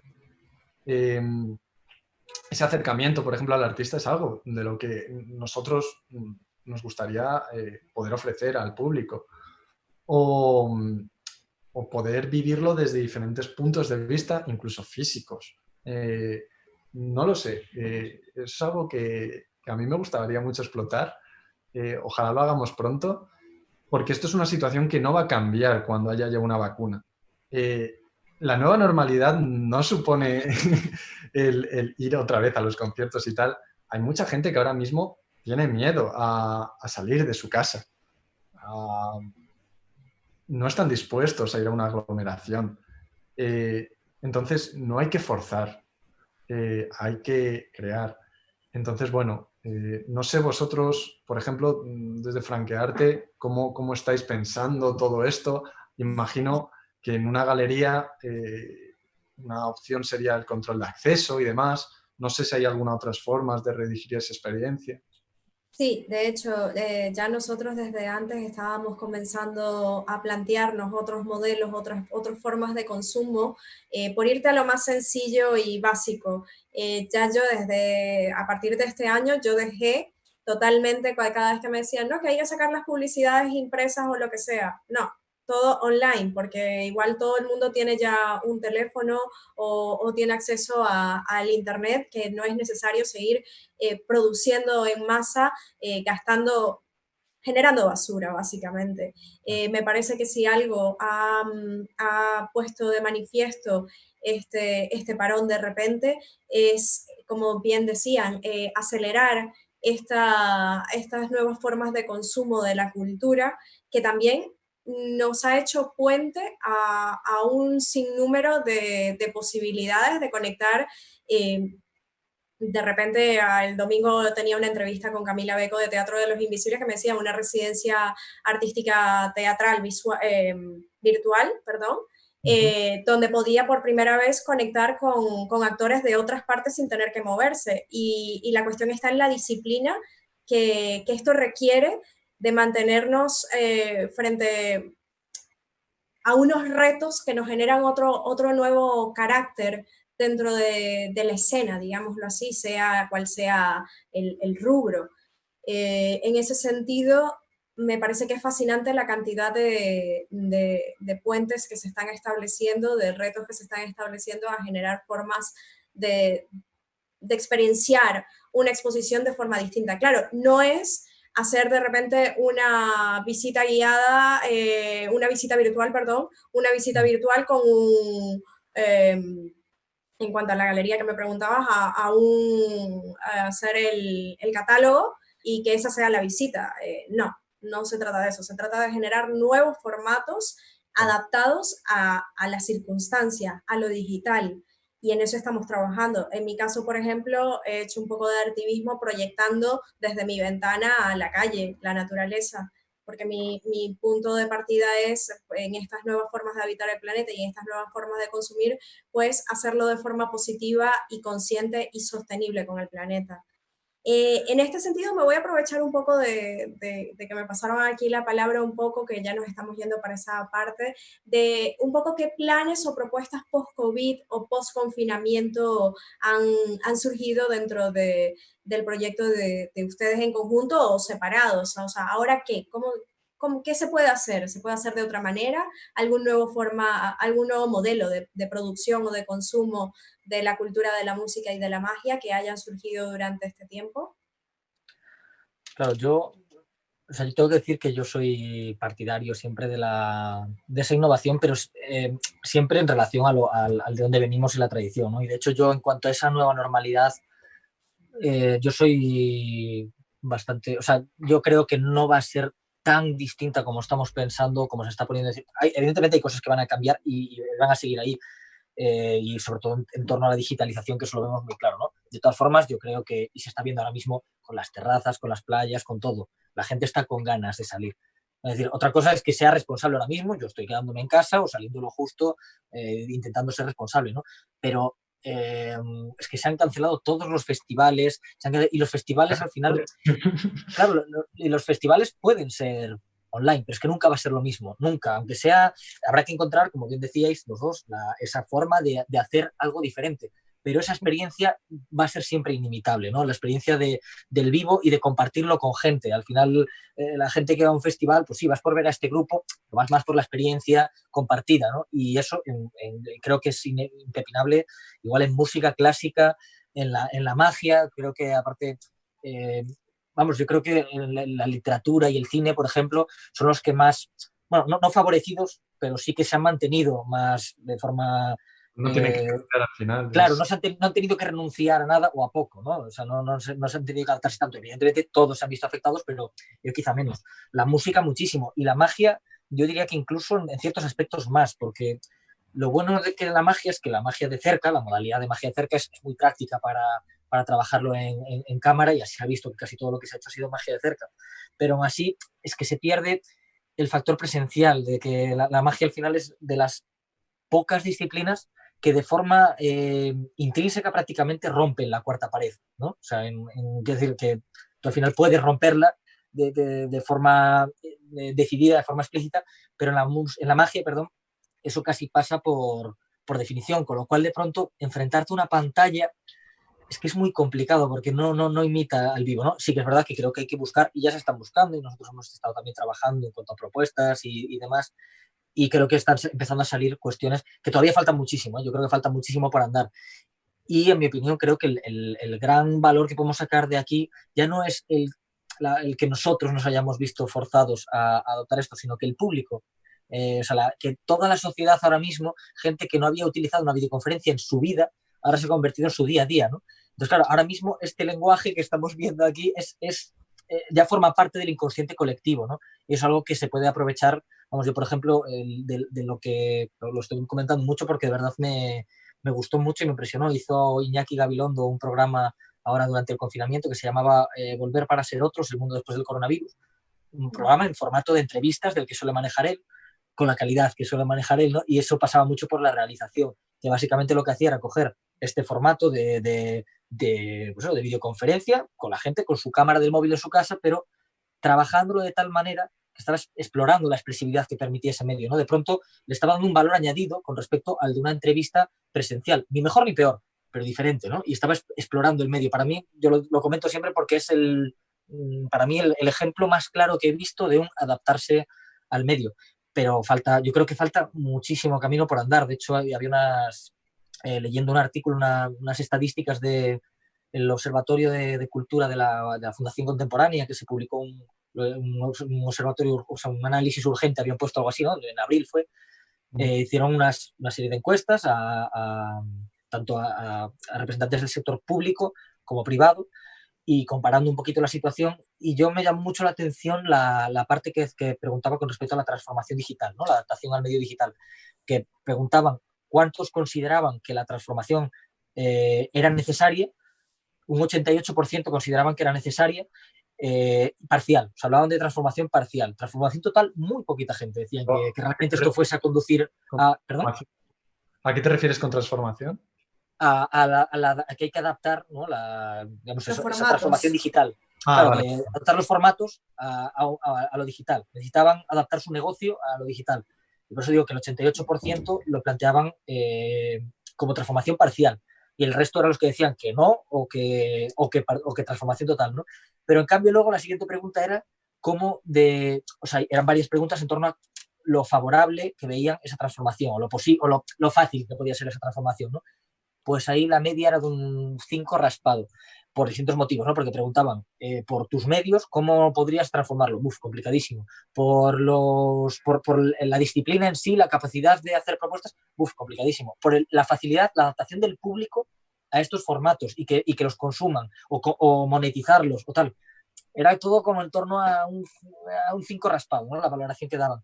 Entonces creo que eso refleja que el mundo digital está muy claro que nos ofrece unas oportunidades enormes, pero que todavía estamos empezando a descubrir, ¿no? Y creo que es importante ser conscientes de eso, porque a mí en ciertos momentos incluso me ha generado como decir, es que joder, no se nos ocurre nada. Bueno, claro, es que no se nos ocurre nada porque todavía estamos empezando a explorar este medio, ¿no? Ahora ya estamos un poquito más metidos de lleno, pero bueno, incluso yo creo que a nosotros la implicación más directa desde Amalgama que hemos tenido ha sido que, como mucha gente, el teletrabajo, ¿no? Es que nosotros ya directamente lo estábamos planteando así, porque yo soy de Galicia y a mí me gustaría vivir aquí, desarrollar aquí mi carrera, a pesar de haber estado estos años en Madrid. Y claro, era algo como que decía, pues claro, pues habrá que hacer por teletrabajo. Esto ha sido un experimento bastante interesante, ¿no? El estar trabajando por videoconferencia, online, todo en la nube y ver que podíamos perfectamente nuestra parte de esa parte de gestión abordarla desde el medio digital sin ningún tipo de problema, incluso Sí. facilitándonos simultanear, ¿no? Proyectos en un sitio y en el otro. Entonces, bueno, pues... Sí, de hecho, es como de repente le hemos perdido el miedo a aparecer en cámara, de estar normalmente una llamada, contestarla en cámara, que antes pues era como, no, escríbeme y ya, o te hablo por teléfono, pero ¿por qué me voy a mostrar? Ahora nos mostramos. Pero por supuesto, es muy importante lo que dices de que no podemos perder tampoco la parte experiencial, la parte de estar ahí in situ, no lo podemos perder. Y es ver ahora cómo vamos a adaptar esos protocolos y eso creo que va a ser lo duro, yo desde mi de perspectiva. desescalada bueno, de repente en este espacio así, particularmente dentro de nuestra, donde tenemos nosotros la sede de Franquiarte, que es dentro de una galería, lo que tenemos pensado es proyectar a la calle lo que está pasando también adentro, o sea, tener el performance adentro con el aforo limitado que requieren las circunstancias, pero que otras personas desde la calle puedan presenciarlo también y seguir proyectando lo que esté en directo, o sea, ampliar el rango de no es solamente el que estés ahí, que no es solamente que estés con la cámara aquí y ahora, sino también que otros puedan compartir de esto. Más o menos por ahí nos estamos moviendo, pero sin perder, como vuelvo a decir, la experiencia del momento, el estar ahí, el poder socializar. Me parece que eso es que eso básico. yo creo que va a volver y esa va a ser yo creo la parte dura, o al menos yo también es la que estoy echando de menos. Me encantan las propuestas que están surgiendo en medio digital, creo que son muy interesantes, pero incluso, claro, es que yo ahora veo, a mí yo veo eso, los teatros, ¿no? Con las butacas, en plan, con tres, una sí, tres no, es que se me quitan las ganas de ir, honestamente. O sea, yo claro que creo que hay que hacerlo igual y creo que y tengo ganas de hacerlo, pero y vamos, creo que encima en la magia puede ser parecido a la música, pero magia de cerca cambia totalmente el prisma, porque es que ahí directamente estamos hablando de 30 centímetros de distancia, o sea, estamos hablando de que hay sesiones que hombre, generalmente pues a lo mejor son para 30 o tal, pero hay sesiones que son para 10 espectadores de pronto, que parte de la experiencia en sí misma es esa cercanía, ¿no? Y esa cercanía física, de poder tocar, como dice Gabriel Parelas, uno de los maestros aquí de España, dice que si el tapete está manchado de cerveza, que se huela, o sea, tiene que ser esa experiencia de vivencia. La música es que es un poco lo mismo. El sonido digital es que no puede emular al acústico. Problema, que es que no hay que buscar eso. O sea, claro, no hay que buscar esa experiencia. Lo que hay que es destrozarla y generar una nueva que sea compatible con la que teníamos, porque volverá. Lo que pasa es que no va a volver con la misma fuerza y también tenemos que continuar generando, o sea, tenemos que seguir trabajando. Entonces, sí, claro. yo lo que planteo es no una adaptación de todo el sector, sino temporal, pero que genere nuevas ideas. Por ejemplo, Pablo López. Él, por ejemplo, está adaptando mucho el tema de la magia para redes sociales, ¿no? Mario López. Mario López. Soy horrible con los nombres, ya lo Mario López. Y mira que se llama como yo. Bueno, pues, por ejemplo, eso es una manera de innovar. Totalmente, claro. Luego, obviamente, la experiencia de ver el Guernica, pues, es que yo no me imagino metiéndome ahí en el museo y viéndolo desde la pantalla. No es la misma vivencia. Pero, por ejemplo, las nuevas tecnologías nos han permitido aplicaciones como... ¿Cómo se llamaba hoy lo del brush? El Tilt Brush. El Tilt Brush, una aplicación... O destripando la historia sin ir más lejos, vamos a ver, que nace de lo digital, ¿no? Sí, o sea, sí, pero no. Bueno, ahora voy con eso. Tilt Brush, por ejemplo, para quien no lo conozca, es básicamente una aplicación donde a través de todo el soporte de... son como unos mandos que tú vas pintando por el espacio y eso se va generando como en un espacio digital donde tú puedes llegar a ver la obra. Eso está muy bien y además verlo en directo es impresionante porque es todo 3D y abandona el formato 2D. bueno, que el 3D al final lo ves en escultura y no sé, no es tan común, ¿no? Luego, por ejemplo, los compañeros de Destripando la Historia lo tenían muy claro, o sea, yo estoy generando mi música y mi contenido desde un modelo digital y lo que hicimos fue llevarlo a los conciertos. Es como, vale, yo ya he hecho esto, ahora lo quiero llevar a los conciertos y vamos a hacer más cosas adaptándolo a generar nuevas experiencias. Entonces, es un poco eso. Yo estoy deseando que haya conciertos, o sea, no sabéis las ganas que tengo de tocar, de poder ver a mis compañeros, de simplemente ensayar, pero también quiero pensar que esto va a generar una situación de cambio y va a generar un cambio que nos va a permitir nuevas formas de consumo. Y hay que orientarlo un poco por ahí. Porque esto puede volver a pasar. Y si no es esto, va a ser otra cosa. Y la capacidad de adaptación tiene que ser algo que tengamos rápido. Entonces, es eso. No sé si... Sí, ¿no? Incluso diría que de consumo y también de todo, ¿no? De producción, de tal, porque claro, ahora un problema que nos estamos... Ha habido mucha polémica con el tema de los streaming y de las actuaciones porque dices, claro, ¿hasta qué punto es bueno que estén ahora todos los artistas haciendo gratis lo suyo, ¿no? Que yo no estoy en contra y creo que al final hay que arrimar el hombro y tal, pero sí que es verdad que bueno, es un poco la imagen que se genere y luego que eso no puede ser para siempre, eso está claro, no puedes estar haciendo, trabajando gratis. Entonces, claro, ¿de qué manera monetizas esto? Porque yo creo que es, igual que creo que hay unas ventajas de lo digital y las hemos venido comentando y creo que son muy claras, también hay desventajas, que es que hasta qué punto la gente está acostumbrada a pagar por un producto digital. Es que, bueno, en cierta medida sí, hay ciertas cosas que sí, pero habrá que ver también cómo se adaptan los productos de cara a su comercialización, a su producción también, a hacerlo rentable, porque ahora mismo creo que, bueno, que todo está siendo como parches. O sea, quiere decir que ahora mismo un artista sí está haciendo esto, pero le das a elegir entre hacer un concierto, una actuación de las que venía haciendo antes y una actuación digital, pues está claro, ¿no? Bueno, deberíamos llegar al punto donde sean dos cuestiones diferentes que puedan generar lo mismo, ¿no? Y que se genere, creo que de hecho desde el Ministerio de Consumo ya se ha estado un poco planteando el regular, ¿no? La tasa Google, os estaba comentando ahora, para regular el cómo se gestionan este tipo de mercado digital, pero creo que ahí es donde también va a haber que pelear mucho y ahí nos toca más a los gestores.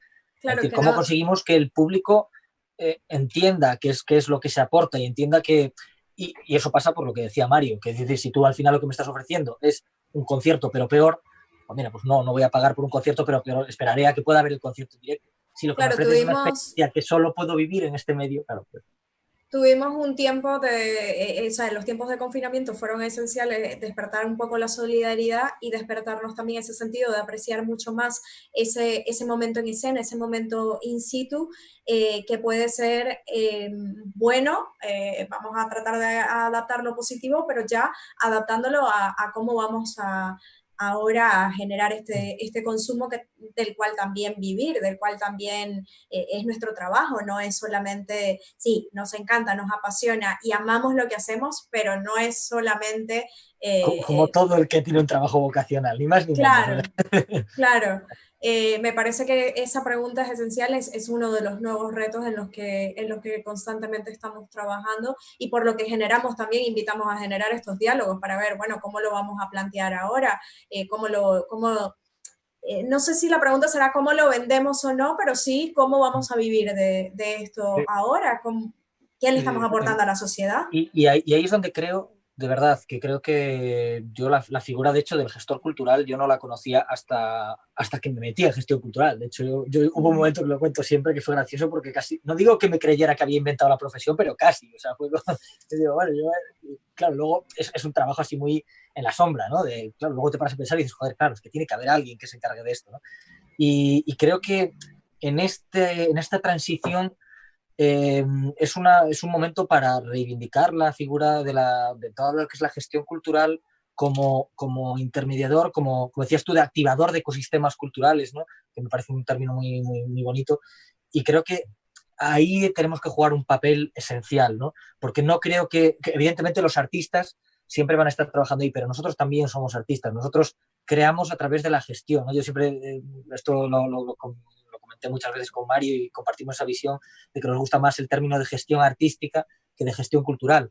En primer lugar, porque cultura es un término muy amplio, ¿no? Y ahí caben muchas más cosas. Nosotros gestionamos arte o gestionamos artistas, pero además esa palabra o esas dos palabras tienen una doble lectura, que es gestionar arte o hacer arte con la gestión, ¿no? Es un poco lo que comentábamos antes de no la propia programación, sino que el propio acto en sí, el propio formato, la propia decisión que tú estás tomando de hacer las cosas de esa manera sea una decisión artística.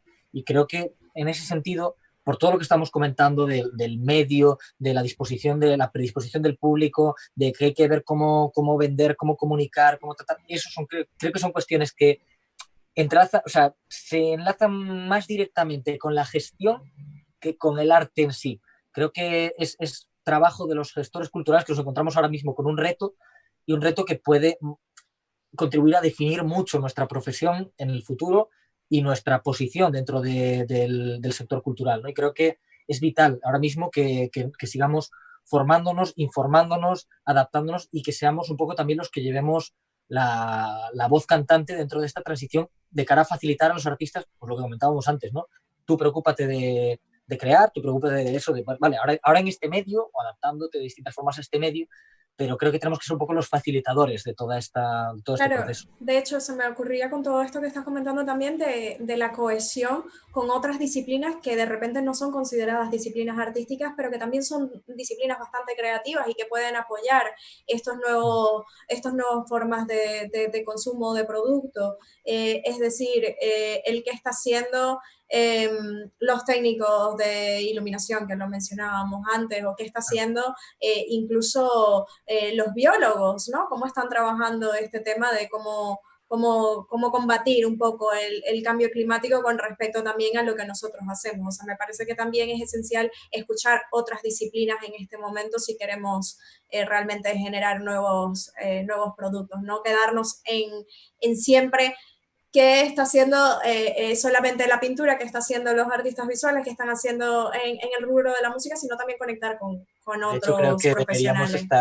deberíamos estar ahora mismo buscando nuestra vacuna personal, ¿no? O sea, creo que el otro día me comentaba mi pareja, ella viene del mundo científico, y me decía que había, no recuerdo ahora mismo quién, pero de alguien que hablaba de la relación entre ciencia y arte, que no es muy evidente, pero decía que al final hay un componente creativo, un componente de búsqueda y hasta encontrar algo, que es lo que comparten, ¿no? ambas disciplinas.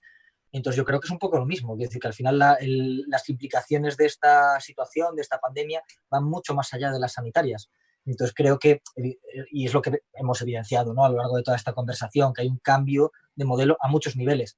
Entonces, pues en la parte que nos toca, tenemos que construir esa nueva normalidad a través de ciertas herramientas, pero creo que también, pues eso, y lo estoy viendo en mucha gente, yo tenía dudas de hasta qué punto estaba la gente, pero sí, la verdad es que estoy viendo que todo el mundo está en búsqueda de esos nuevos formatos, de esas nuevas formas de hacer, y bueno, pues que al final es un buen momento para colaborar todos con el mismo fin, que es igual que, pues, igual que los científicos, no es, bueno, luego habrá lo que haya por ahí, ¿no? Pero no están peleando entre sí por encontrar la mejor vacuna, están colaborando para encontrar la vacuna. Pues creo que es lo que debemos un poco aspirar, ¿no? Colaborar para intentar encontrar lo antes posible esa vacuna nuestra que nos permita salir de esta situación. O sea, pues decir, oye, ahora mismo estamos confinados, pues vamos a encontrar ese nuevo modelo, esas nuevas formas de hacer para, no sé si diría salvar la cultura, pero bueno, sí que salga lo mejor parada y bueno, con buena salud.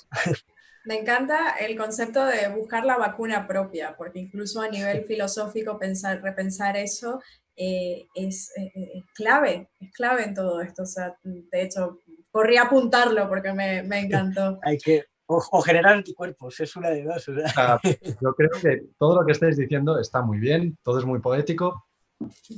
Mola mucho porque estamos viendo una cosa que nos pasa en el equipo. El hoy es muy teórico y tal.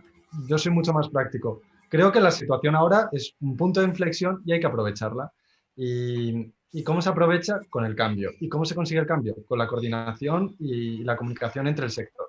Si ahora mismo estamos en una situación donde estamos totalmente desfavorecidos por la naturaleza de nuestra actividad, donde a pesar de las ayudas del gobierno, que al menos son existentes, está pasando lo de siempre, y es que hay una descoordinación entre todo el sector, que hay gremios que los tienen muchísimo más controlados y por eso obtienen las ayudas que tienen, como por ejemplo el cine. Si nosotros podemos ahora, aprovechando la coyuntura, para coordinarnos y demandar esa reestructuración, como fue el Estatuto de Artistas, que fue un cambio bestial en toda nuestra situación, o sea, fue increíble. Si utilizamos esto, lo que podemos conseguir es que en un futuro, obviamente no inmediato, la figura del artista cambie. Y tenemos el poder de la comunicación, el de la comunicación y el de la emoción, que eso es algo que es difícil de encontrar en otras profesiones. Y además, esa cercanía de la sociedad que hemos visto en estos últimos días es imprescindible. Hablábamos hace unos minutos, "Buah, es que yo no me hubiera imaginado esta situación sin un libro, sin una película, sin música". Eso es el arte, eso es lo que es nuestra arma, por así decirlo. Tenemos que hacer entender a la población lo que realmente es eso, coordinarnos nosotros y demandar como uno ese cambio. ¿Cómo se hace?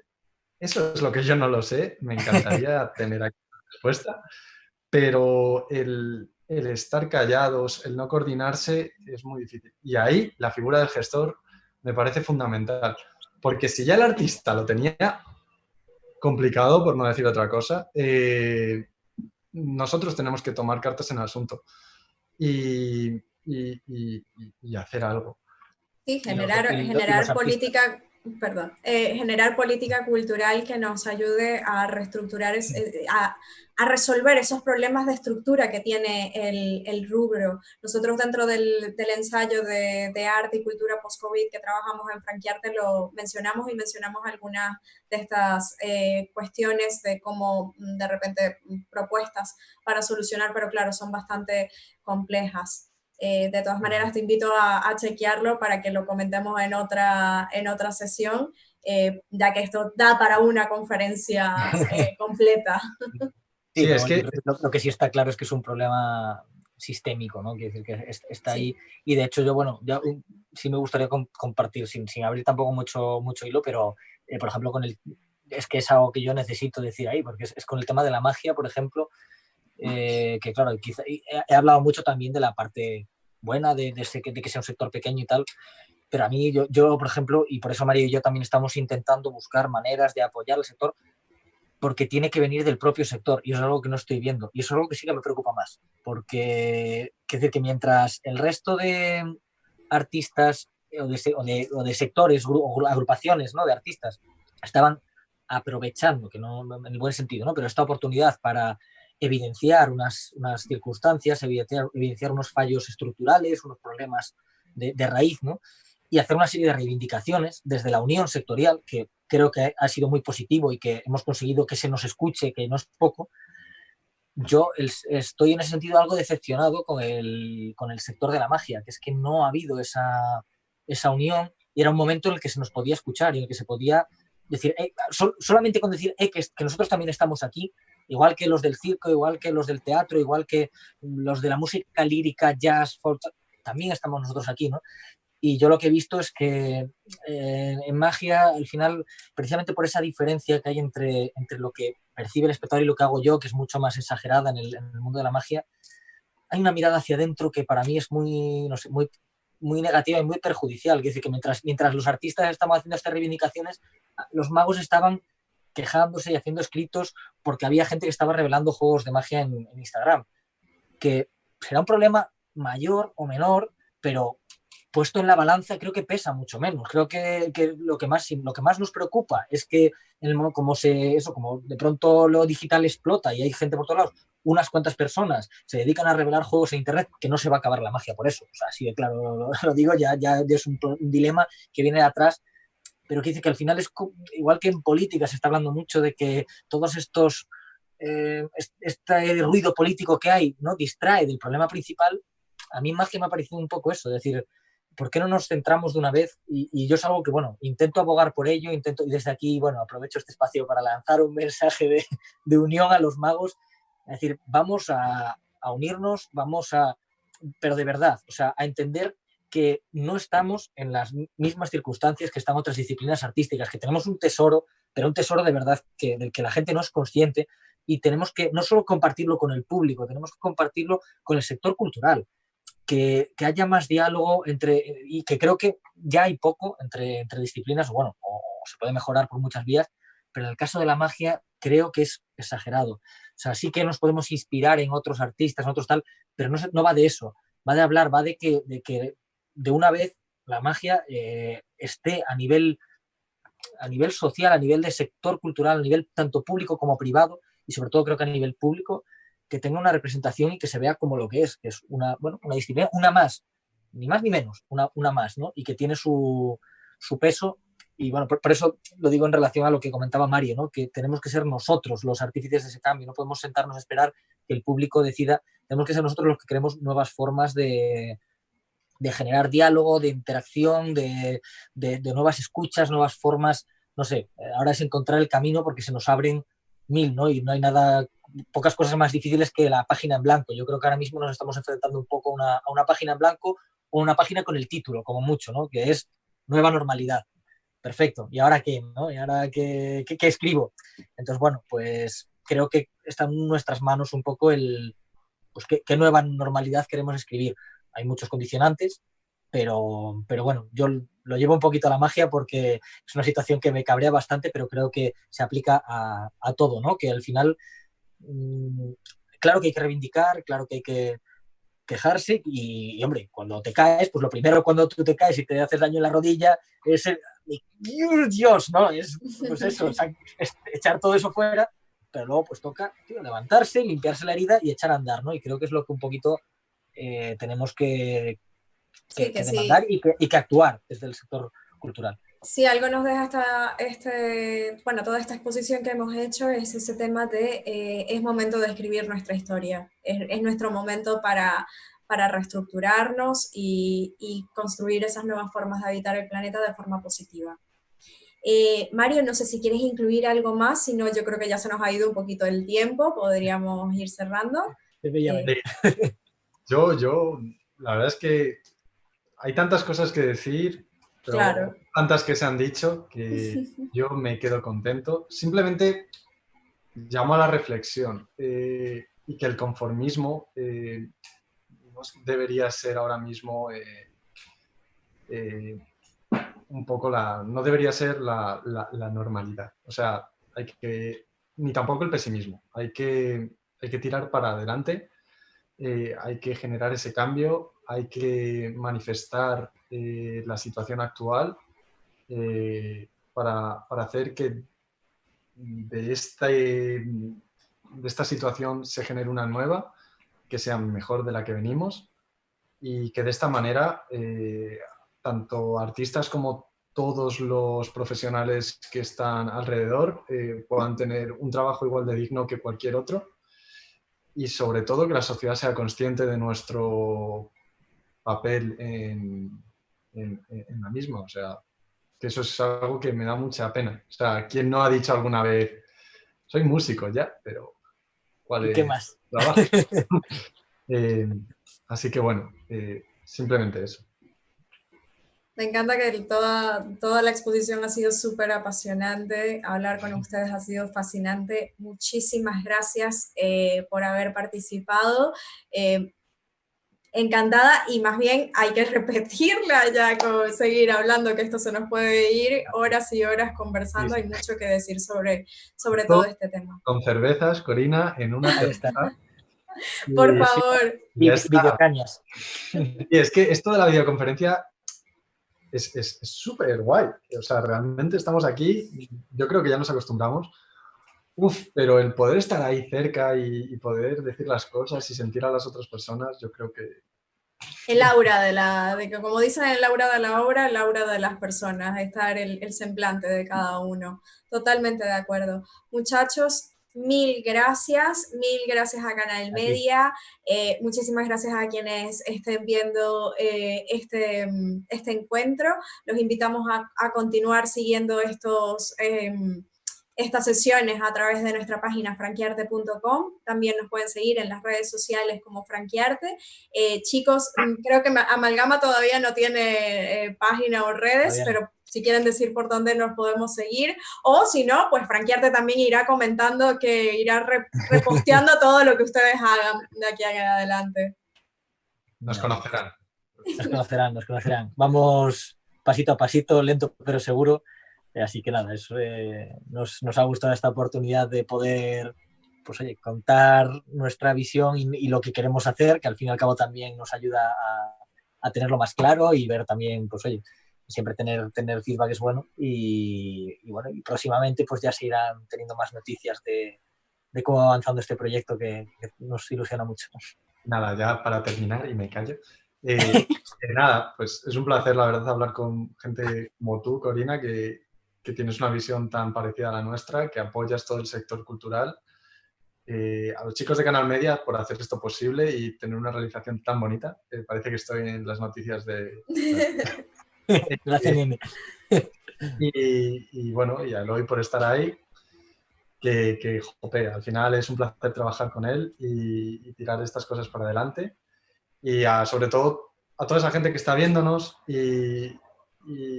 y que genere esa reflexión, que piense y que si en cualquier momento necesita hablar con nosotros, contigo, pues que se ponga simplemente en contacto. Claro que sí, para eso ya les hemos dejado nuestra página web. Nos pueden escribir también al correo franquiarte@gmail.com y cualquier cosa para Amalgama nosotros se las haremos llegar también. Muchísimas gracias a todos y bueno, buenas tardes, buenas noches. Hasta luego. Buen día. Chao.